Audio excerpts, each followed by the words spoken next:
Halo,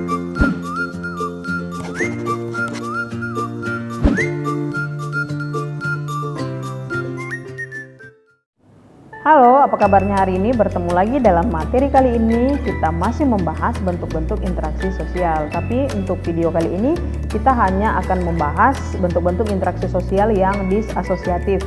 Di video sebelumnya sudah dibahas bentuk-bentuk interaksi sosial yang asosiatif. Nanti linknya akan saya taruh di description box. Langsung saja kita bahas bentuk-bentuk interaksi sosial disasosiatif. Yang pertama adalah persaingan.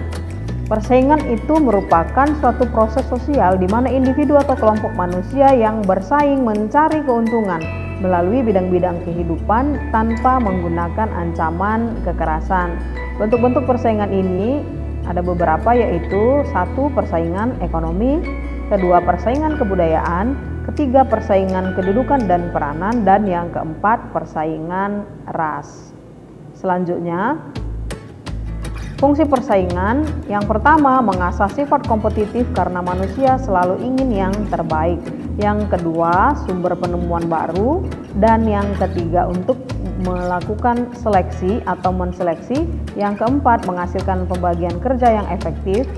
Dan hasil dari fungsi persaingan ini adalah kepribadian seseorang, kemudian kemajuan dalam masyarakat, yang ketiga solidaritas kelompok, dan yang keempat disorganisasi. Jadi ada 4 fungsi persaingan, dan fungsi persaingan ini tidak melulu persaingan itu adalah sesuatu yang negatif ya. Dia bisa memberikan hasil yang positif. Tadi sudah kita bahas di sini ada 4: kepribadian, kemajuan, solidaritas, dan disorganisasi. Yang interaksi sosial disasosiatif yang kedua adalah kontraversi. Apa itu kontraversi? Kontraversi adalah sikap mental yang tersembunyi terhadap orang-orang lain. Sikap ini kadang dapat berubah menjadi kebencian, tetapi tidak sampai menjadi pertentangan. Lawan tidak diserang secara fisik, melainkan secara psikologis. Kontraversi bila dibandingkan dengan persaingan atau pertentangan bersifat agak tertutup dan bersifat rahasia.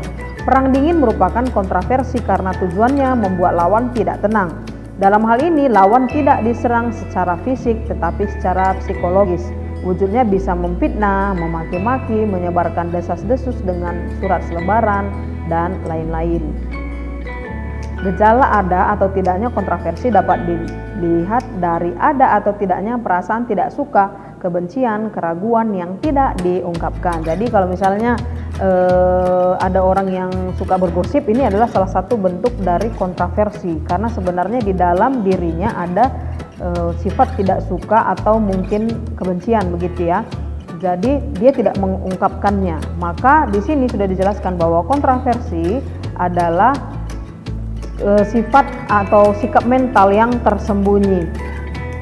Jadi dia tidak menyerang secara fisik, tapi secara psikologis, gitu. Bentuk interaksi sosial disasosiatif yang ketiga adalah pertikaian.